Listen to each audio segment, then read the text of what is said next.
Welcome to the 6 o'clock severe weather briefing. I'm doing it about 15 minutes early. The current time is 5:45 p.m. on June 29th, 2014. The severe threat over much of the United States is starting to ramp up a little bit because of the increased temperatures in the air. Currently, there are extremely high convective available potential energy values over much of the risk area, including Oklahoma, Kansas, Missouri, and Iowa. These kinds of values are usually indicative of severe weather. They can produce severe weather without warning, and these kinds of values are not something you want to mess around with. Going over here, there's a lot of wind shear around. There are a few low pressure areas around here, but for the most part we're going to concentrate on this one up here in Canada. This is the one that's spawning the cold front that is going to sweep through Iowa today, and will likely create some severe weather. As you can see over here, there are already a few storms starting to build inside the moderate risk area. There is a little supercell inside Nebraska. I'm going to go ahead and pull up the visible 1 kilometer satellite. Should still be visible. It's only about 5:30 there.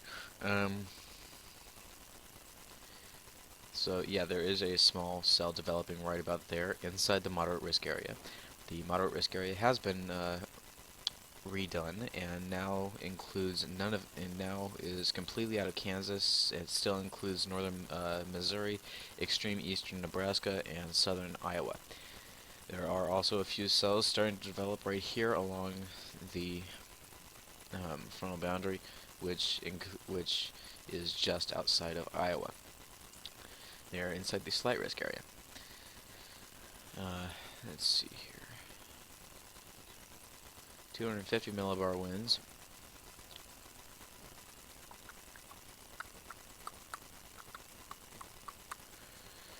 My internet connection's kind of slow, so it takes a while for these to develop. So I'll just go back over here. There are a few, like I said, areas you want to be concerned about. For instance, like right here, the moderate risk area. The tornado potential in the moderate risk area has, as far as I know, has not increased or decreased. Of course, I'll have to wait for the data over here. The visible satellite over here, that cell right there is creating some rain, and it looks to be actually spreading out. There are also some storms up here with increased cloud cover over the slight risk area. Down here, there are a few storms that are starting to develop. For instance, one right here looks like it could become severe within the next few hours, along with this one as it moves eastward across the moderate risk area. I would take a look at this one because it could sweep southeast. Let me oh, great, they're sweeping northeast. Okay, that I had not expected.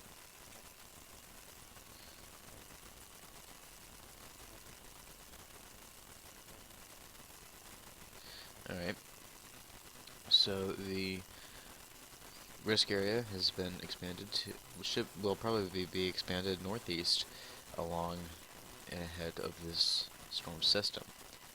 The tornado probability, for some reason I can't get this to load, so no, there's the 250 millibar wind gradient.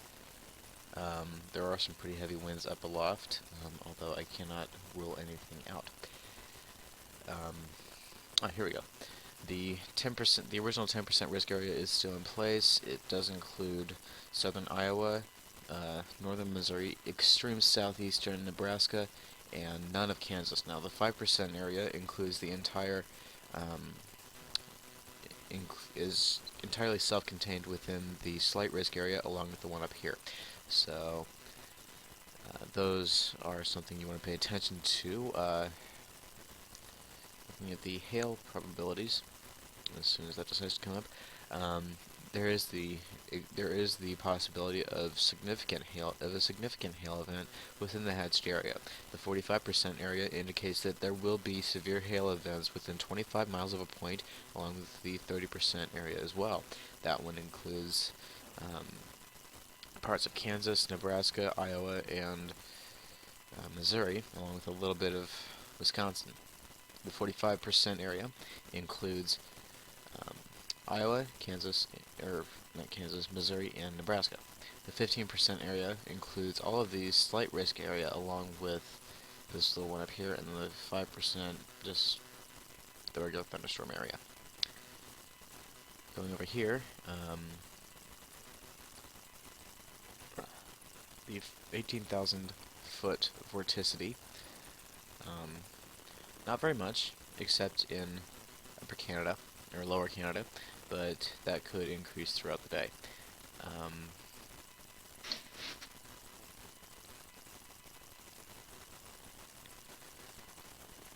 Dew points along the 30,000 foot line are incredibly high, at least for something like this. I would not want to mess around with stuff today.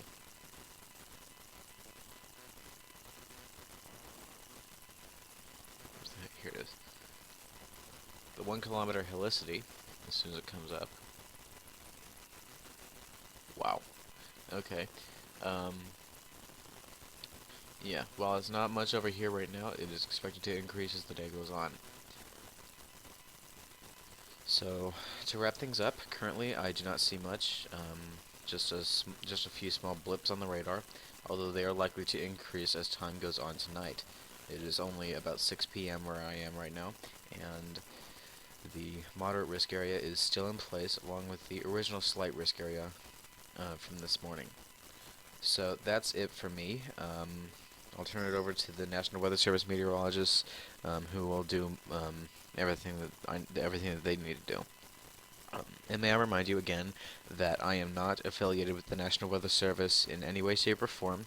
I'm doing these weather briefings on my own time. I'm doing them just to try to keep you guys safe. So, with that said, stay safe, have a plan of action in case severe weather knocks, and I will see you again at 7 p.m.